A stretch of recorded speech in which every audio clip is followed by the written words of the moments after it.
नमस्कार, मैं सुरेश कुमार, इतिहास व्याख्याता। आज हम आधुनिक विश्व इतिहास में एशिया में साम्राज्यवाद के विषय में विस्तार से अध्ययन करेंगे कि किस प्रकार से ब्रिटेन का एशिया में साम्राज्यवाद का विकास हुआ। इसके तहत हम प्रस्तावना, साम्राज्यवाद से तात्पर्य, साम्राज्यवाद के उदय के कारण और एशिया में साम्राज्यवाद का अध्ययन करेंगे। अन्य टॉपिक अफ्रीका का साम्राज्यवाद और लैटिन अमेरिका का साम्राज्यवाद और साम्राज्यवाद का प्रभाव भी है। इसके तहत हम सबसे पहले प्रस्तावना, 19वीं और 20वीं शताब्दी में साम्राज्यवाद नए रूप में उभर कर आया। इसने विश्व के विभिन्न क्षेत्रों को कई स्तरों पर प्रभावित किया था। कुछ देशों ने दुनिया के बहुत बड़े भूभाग पर अपना कब्जा कर लिया। कई बार अधिकार और वर्चस्व को लेकर इनके बीच प्रतिस्पर्धा और संघर्ष भी हुआ। ब्रिटेन, फ्रांस, इटली, स्पेन, रूस, पुर्तगाल इनमें प्रमुख थे।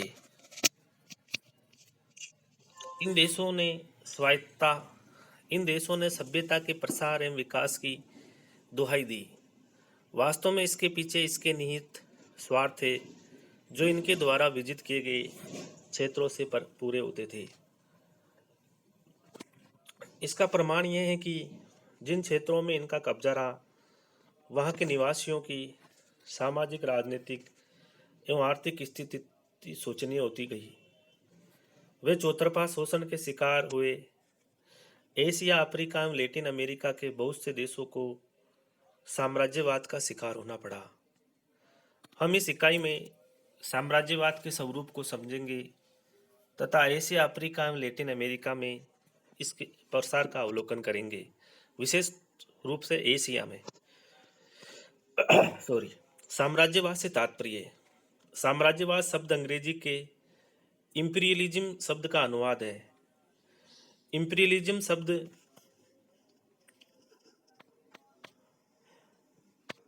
लैटिन शब्द इंपेरेक्टर से आया है, जिसका संबंध केंद्रीय सत्ता की अधिनायकवादी शक्तियों तथा प्रशासन की मनमानी पद्धतियों से था। इंपीरियलिज्म शब्द का प्रयोग सर्वप्रथम फ्रांस में हुआ।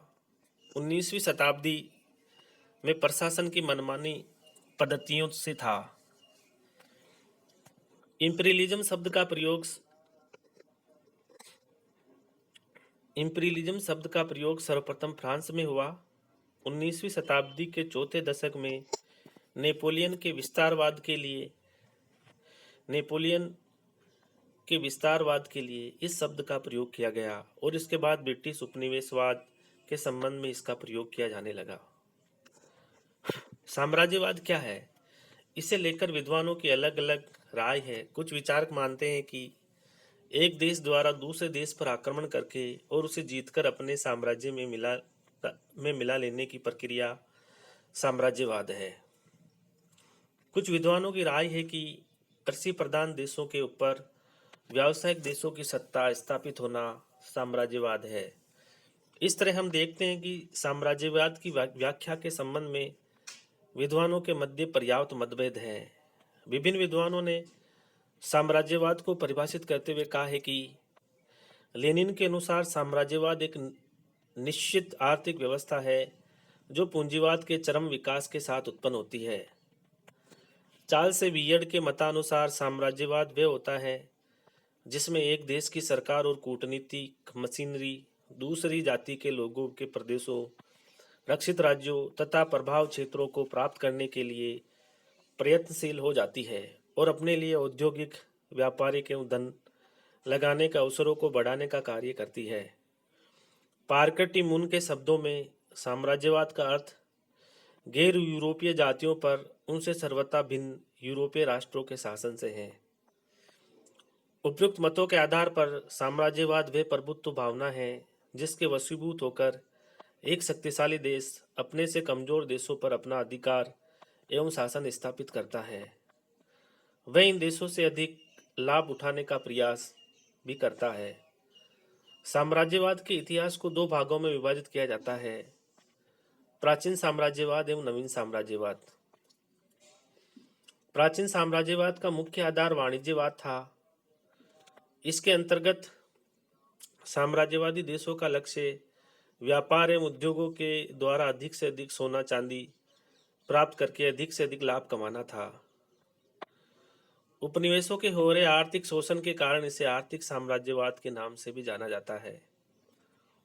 अतः यूरोपीय देशों के मध्य औपनिवेशिक साम्राज्य के विस्तार को लेकर जो प्रतिस्पर्धा शुरू हुई उसके परिणाम स्वरूप सर्वप्रथम डचों ने पुर्तगालियों के अनेक क्षेत्रों पर अधिकार कर लिया और अंग्रेजों एवं फ्रांसीसियों के ने डचों के क्षेत्रों पर कब्जा कर लिया।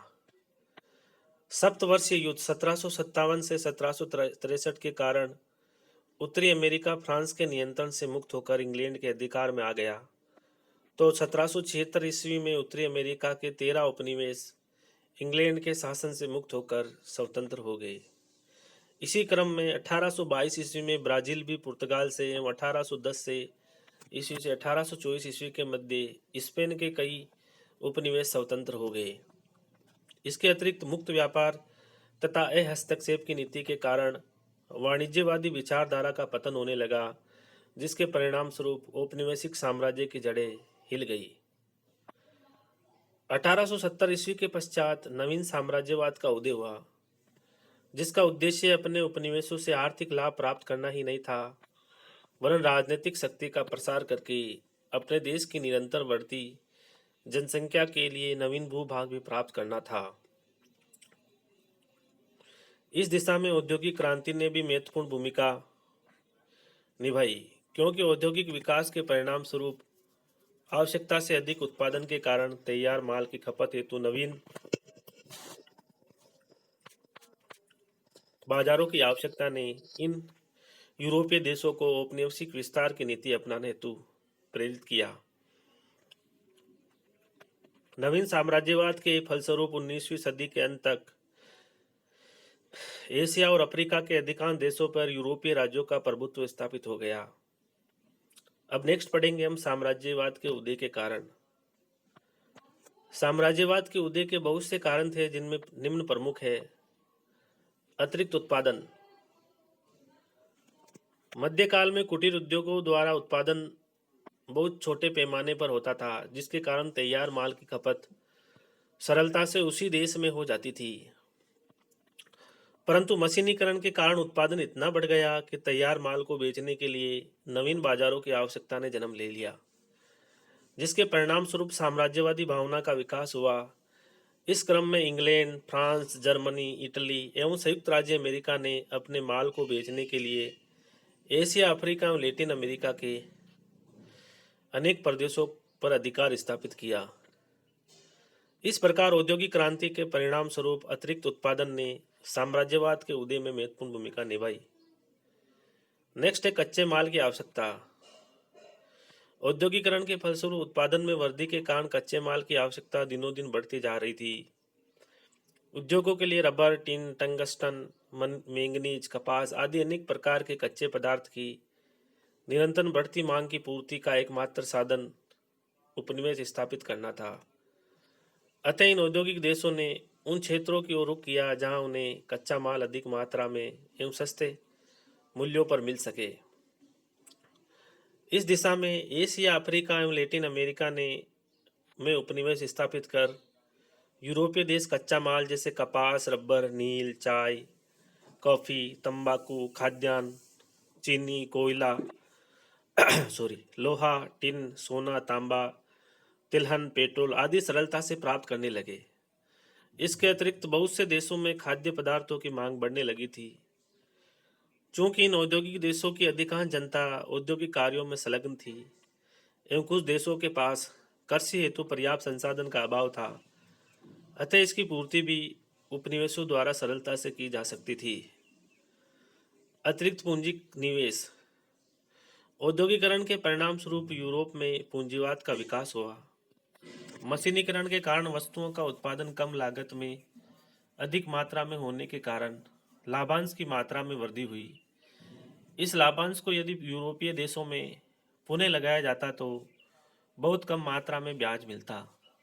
अतः इस अतिरिक्त लाभांश पूंजी को पूंजीपति ऐसी जगह लगाना चाहते थे जहां अधिक लाभ हो। क्योंकि विकसित राष्ट्रों में प्रतिस्पर्धा कम होने एवं सस्ती मजदूरी के कारण लाभ की संभावना अधिक थी, इसलिए इस अतिरिक्त पूंजी को उपनिवेशों में लगाने की प्रवृत्ति ने जन्म लिया। उपनिवेशों में पूंजी लगाने से जहां 10 से 20% ब्याज मिलता था, वहीं यूरोप में लगाई पूंजी पर मात्र 3 अथवा 4% का लाभ होता था। सॉरी। इसीलिए यूरोपीय पूंजीपति अपनी सरकार से उपनिवेश स्थापित करने की मांग करने लगे। जनसंख्या में वृद्धि।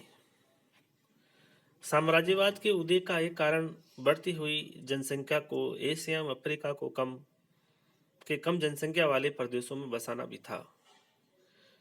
साम्राज्यवादी देशों ने अतिरिक्त भूमि की खोज में अनेक क्षेत्रों को अपने आधिपत्य में कर लिया, जैसे जापान ने कोरिया, फार्मोसा, मंचूरिया आदि तथा इटली ने लीबिया, सोमालीलैंड आदि प्रदेशों को अपने अधीन कर लिया। इन उपनिवेशों में बहुत से लोग सैनिक एवं प्रशासनिक अधिकारियों के रूप में भेजे गए तथा कुछ लोग अपने उद्योग एवं व्यापार के विस्तार के लिए वहां बस गए। इस प्रकार बढ़ती जनसंख्या का दबाव साम्राज्यवाद के उदय का महत्वपूर्ण कारण बना। यातायात एवं संचार साधनों का विकास। साम्राज्यवाद के उदय में रेल, डाक, तार एवं जहाजों के आविष्कार ने महत्वपूर्ण भूमिका निभाई, क्योंकि यातायात के साधनों के में विकास के कारण विभिन्न वस्तुएं कम समय में शीघ्रता से एक स्थान से दूसरे स्थान तक आसानी से पहुंचाई जाने लगी। इस दिशा में 1880 ईस्वी के बाद जहाजों में प्रशीतन यानी कि रेफ्रिजरेशन की व्यवस्था एक क्रांतिकारी कदम था, क्योंकि अब खराब होने वाले खाद्य पदार्थ जैसे पनीर, मक्खन, फल, अंडे आदि भी सुरक्षित रूप से दूरवर्ती क्षेत्रों में पहुंचाए जाने लगे। यातायात संबंधी साधनों के विकास के कारण लंबी दूरियां भी कम समय में तय होने लगी, जैसे 1869 ईस्वी में स्वेज नहर के खुल जाने से पूर्वी अफ्रीका, भारत एवं सुदूर पूर्व की यात्रा में कम समय लगने लगा। लंदन से भारत मात्र 3 सप्ताह में आया जा सकता था, जिसके परिणाम स्वरूप दूरस्थ क्षेत्रों पर भी आसानी से अधिकार रखा जा सकता था। इसके अतिरिक्त डाक, तार एवं टेलीफोन द्वारा दूरस्थ क्षेत्र भी आपस में जुड़ गए थे। व्यावसायिक कारण। व्यावसायिक परिस्थितियों ने भी साम्राज्यवाद के विकास में महत्वपूर्ण भूमिका निभाई। यूरोपीय पूंजीपतियों का विश्वास था कि जब तक उपनिवेशों पर राजनीतिक प्रभुत्व नहीं होगा, वहां पूंजी निवेश करना जोखिम भरा कार्य होगा, क्योंकि इन क्षेत्रों में विद्रोह होने अथवा सरकार के नियंत्रण से मुक्त होने की अवस्था में उनकी पूंजी डूबनी निश्चित थी। इसीलिए पूंजी निवेश को सुरक्षित करने हेतु यह आवश्यक था कि इन उपनिवेशों में राजनीतिक प्रभुत्व स्थापित किया जाए।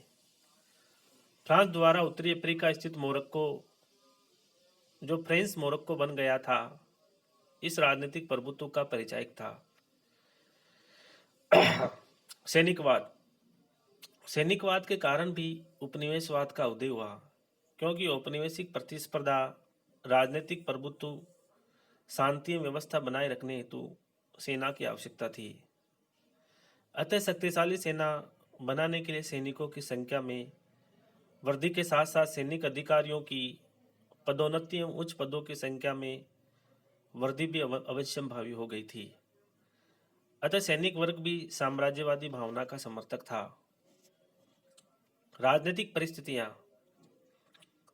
परिस्थितियों के वशीभूत होकर यूरोपीय देशों ने एशिया एवं अफ्रीका के कुछ प्रदेशों पर सामरिक महत्व के कारण अधिकार कर लिया, जैसे ब्रिटेन ने पोर्ट सईद, हांगकांग, सिंगापुर और साइप्रस पर अधिकार अपने विजित क्षेत्रों और व्यापार की रक्षा हेतु किया। उसने इन सब बंदरगाहों पर अपने नौसैनिक अड्डे स्थापित किए, जिससे सामुद्रिक शक्ति के क्षेत्र में उसकी अजेयता बनी रही। राष्ट्रीयता की भावना। ब्रिटेन, फ्रांस, पुर्तगाल बेल्जियम, जर्मनी, इटली आदि देशों में राष्ट्रीय भावना की जागृति के कारण साम्राज्यवाद को प्रोत्साहन मिला। 1870 से पूर्व यूरोप के मानचित्र पर फ्रांस का सर्वोच्च स्थान था। सेडान के युद्ध में परसा द्वारा पराजित होने के साथ ही उसके गौरव का अंत हो गया। सेडान के युद्ध में फ्रांस को फ्रांस पराजित हो गया था परसा से, और उसके बाद में जो उसका यूरोप में दबदबा था वो समाप्त हो गया। अपने इस प्राचीन गौरव को पुनः स्थापित करने के लिए साम्राज्यवाद ही एकमात्र उपाय था। दूसरी ओर इंग्लैंड साम्राज्यवाद की इस दौड़ में सबसे आगे था। कालांतर में जर्मनी, इटली और जापान ने भी इस दिशा में आगे बढ़ना शुरू किया। जर्मनी का सम्राट विलियम केसर द्वितीय राष्ट्रीय गौरव के लिए उपनिवेशवाद को आवश्यक मानता था। कालांतर में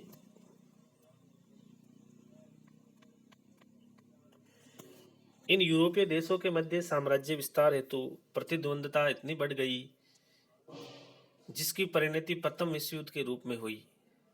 वास्तव में इस समय तक साम्राज्य विस्तार के आधार पर राष्ट्रीय गौरव आंका जाने लगा। ईसाई मिशनरियों का योगदान। ईसाई पादरियों ने भी साम्राज्य विस्तार में महत्वपूर्ण भूमिका निभाई। इन्होंने प्रत्यक्ष एवं अप्रत्यक्ष दोनों रूपों में साम्राज्यवाद को प्रोत्साहित किया। इस दिशा में इंग्लैंड के डॉक्टर लिविंगस्टोन का योगदान विशेष रूप से उल्लेखनीय है। उन्होंने 20 वर्ष तक अफ्रीका के अंदरूनी भाग में जेम्बिसी, कांगो नदी के क्षेत्रों की खोज की और अपने देशवासियों को संदेश भिजवाया कि अफ्रीका व्यापार और ईसाई धर्म के प्रचार के लिए उपयुक्त है। इसी प्रकार फ्रांस के कार्डिनल लेविग्री ने अल्जीरिया में अफ्रीका के मिशनरियों की समिति स्थापित की, जिसके माध्यम से ट्यूनिस में अपना धार्मिक प्रभाव स्थापित किया।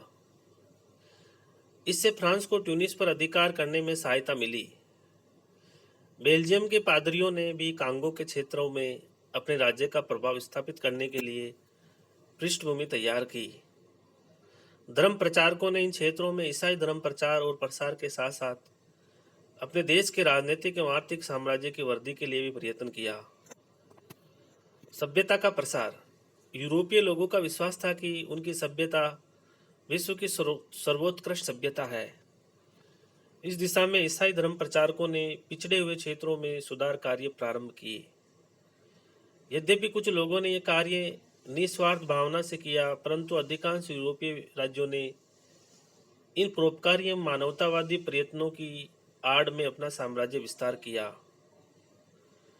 फ्रांस ने साम्राज्य विस्तार को सभ्यता विस्तार का कार्य बताया तो इटली ने पुनीत कर्तव्य एवं इंग्लैंड ने श्वेत जाति का भार बताया।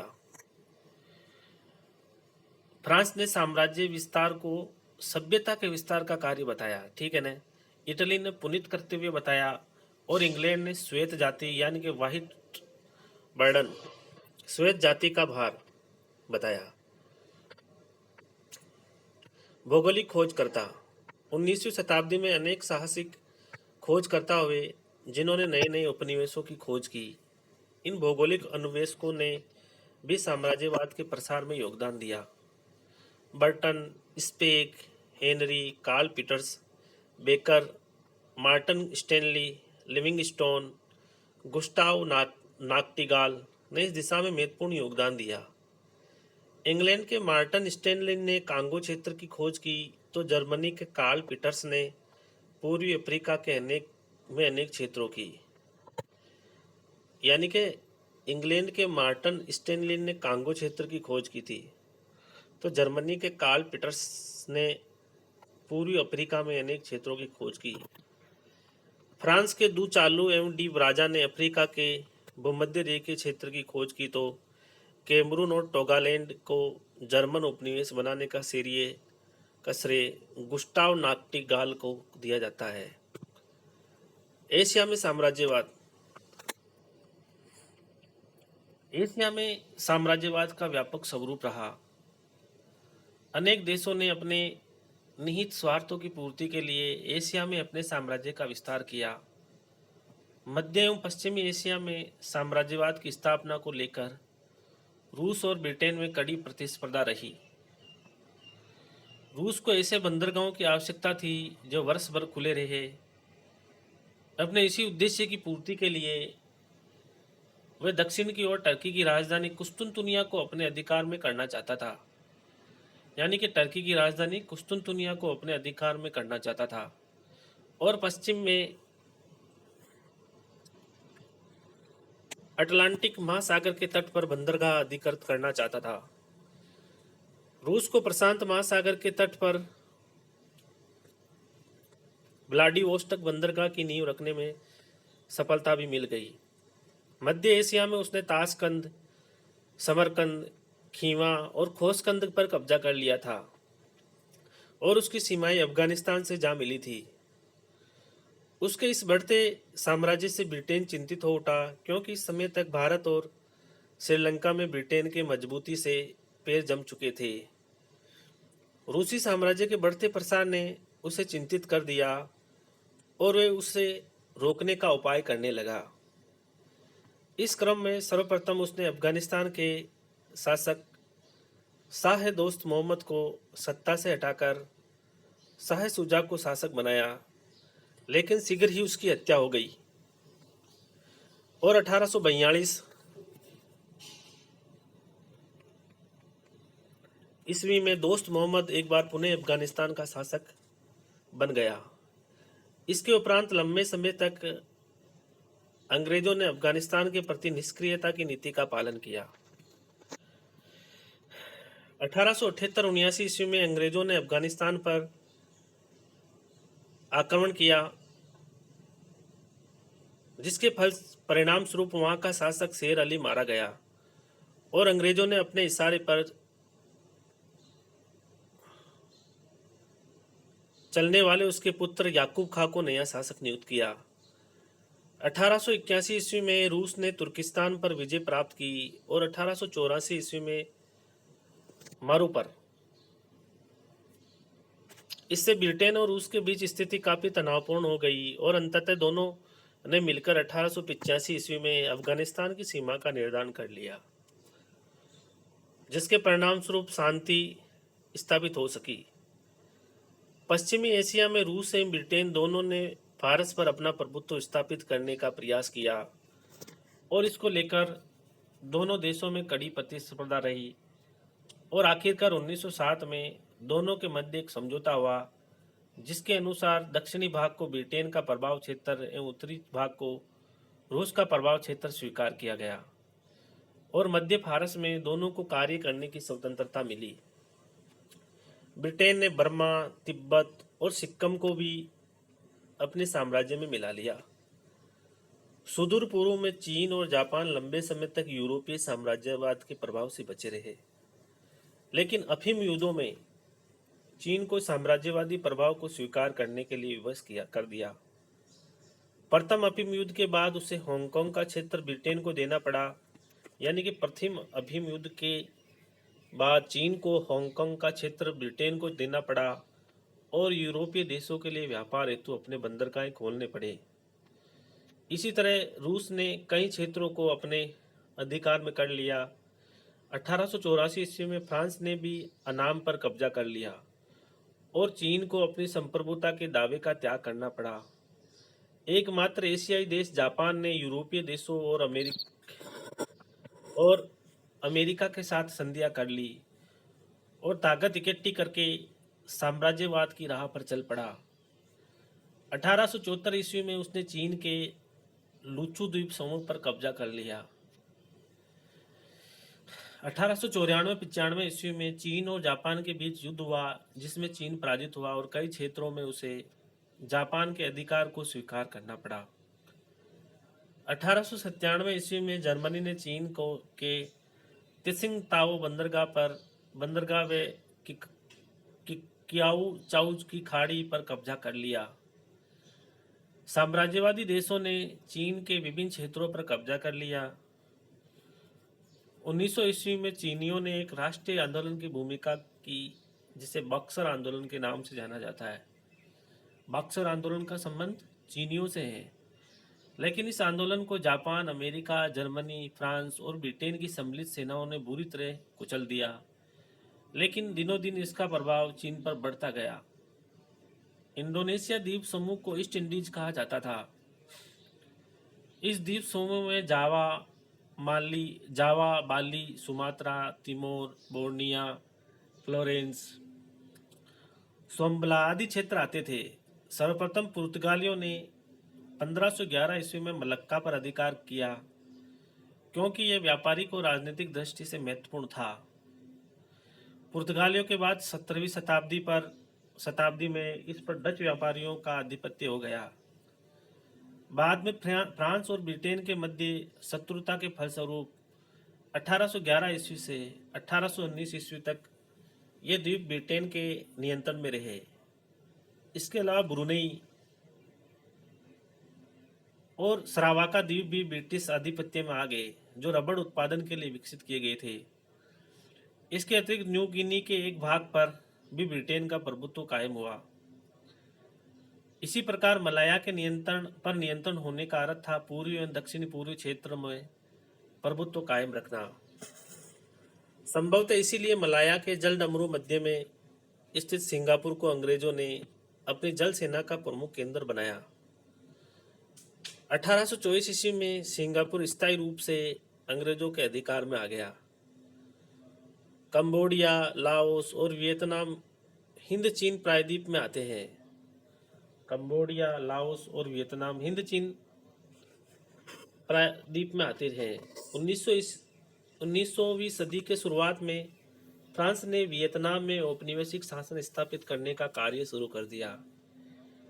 1884 ईस्वी में कंबोडिया को अपने उपनिवेश में परिवर्तित कर दिया गया। 1904 से 1907 ईस्वी के मध्य फ्रांस और थाईलैंड के बीच हुई संधियों से लाओस के लुआंग प्रभाग क्षेत्र पर फ्रांस ने अपना कब्जा मजबूत कर लिया। समूचा वियतनाम भी आखिरकार उसके अधिकार में आ गया। फिलीपींस पर स्पेन ने नियंत्रण कर लिया, लेकिन क्यूबा के मुद्दे को लेकर उसका अमेरिका से युद्ध हो गया, जिसमें वे अमेरिका से पराजित हुआ और आखिरकार 1898 ईस्वी में पेरिस में हुई संधि के परिणाम स्वरूप फिलीपींस अमेरिका का उपनिवेश बन गया। इस प्रकार हमने साम्राज्यवाद का अर्थ, साम्राज्यवाद के उदय के कारण और एशिया में साम्राज्यवाद के विषय में विस्तार से अध्ययन किया। निश्चित ही ये एग्जाम की दृष्टि से बड़ा महत्वपूर्ण है और इसमें से एग्जाम में क्वेश्चन आएंगे। धन्यवाद।